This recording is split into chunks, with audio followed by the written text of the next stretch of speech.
A few afternoon showers may have cleared out the beach for now, but this 4th of July holiday weekend is expected to draw large crowds here to the North Carolina coast. Neighbors I spoke with off camera tell me this apartment complex is typically quiet, and crimes like this are out of the ordinary. It's mission accomplished for the North Carolina Internet Crimes Against Children Task Force. That's right, Wes, 4 people have been arrested, but the investigation is still ongoing as police search for the 5th suspect accused of killing a Greenville man. But all the while, they remained inside the car, doors locked.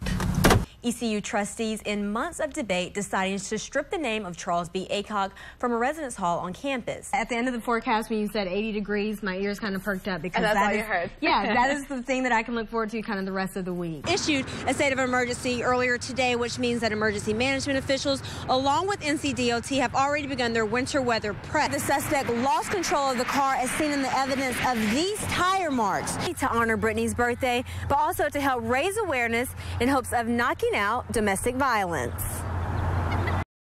Following reports of a home invasion here at the College Park Apartments, this Crime Stopper sign is now posted, alerting residents of the incident, but also encouraging them to come forward with any helpful information. The sign reads, "A crime has occurred in this area. A crime that happened just after 1 o'clock early Tuesday morning. A home invasion involving 3 masked men." It could be anybody. It could be anybody's home. According to Aiden police, the suspects ran inside this apartment armed with guns and demanding money.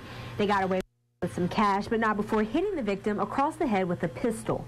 Just outside the front door, we found a trail of blood tracking the victim's path as he called out for help. I knocked on several neighbors' doors, but most chose not to comment. According to this sign, community is most important when it comes to stopping crime, and others agree. As a community, we are here for each other. That's part of our role, our goal, to care about those that are around us and kind of be like a neighborhood watch. Police say canines tracked the suspect sent to another nearby apartment complex. There is where investigators believe the trio may have gotten into a car and fled. But residents in the area say they're hopeful they'll eventually be caught. The eternal optimist in me helps me to see things in a higher perspective. Everybody says it happens everywhere, but a lot of people say, well, it never happens around us. And next thing you know, that's when it happens. Residents at this Beaufort apartment complex say they can breathe a little easier knowing an alleged child porn collector is no longer in their neighborhood. But some admit the arrest of their neighbor John Brown is startling. There's a lot of kids around here. Kids have been around there, running around with their scooters and everything else. I've got grandbabies.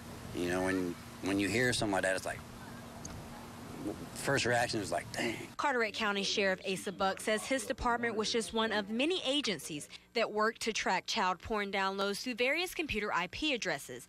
That eventually led investigators to Brown. When he began his download in Moore County, he popped up on their radar. They contacted our office, and we were able to cross-reference information, and that helped us to narrow our focus. Reports show Brown downloaded over 800 child porn images to his shared folder, an illegal trend Sheriff Buck says he wants to put a stop to for the sake of protecting innocent children. Just like drugs, it's a supply and demand industry. As long as there's somebody out there who wants to look at this type of material, unfortunately, there's going to be another individual who is going to generate this type of material and put it out there. Brown faces several counts of 2nd and 3rd degree charges for sexual exploitation of a minor. The FBI is still completing an extensive scan of Brown's computer hard drive. Officials say there's a chance more charges could follow.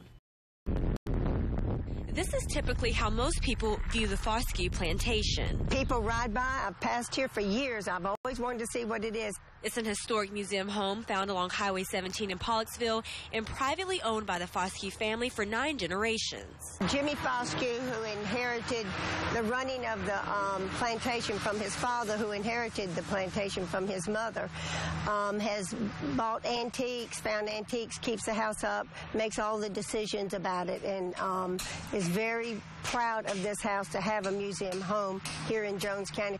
But late Saturday night, a pair of uninvited visitors attempted to kick their way into the historic home An unexpected crime that put curator Carol Foy on edge. My stomach was just in knots. I mean, I could just visualize things being destroyed that are so valuable to the family and to the history of Jones County. At the time of the crime, a portion of the plantation's front gate was missing due to renovations. Caretakers say this appears to be how the suspects entered the property, but once inside, they didn't get far. If it had not been for the security system, we don't know what would have happened. It's the alarm that deputies say may have sent the suspects running without any stolen items.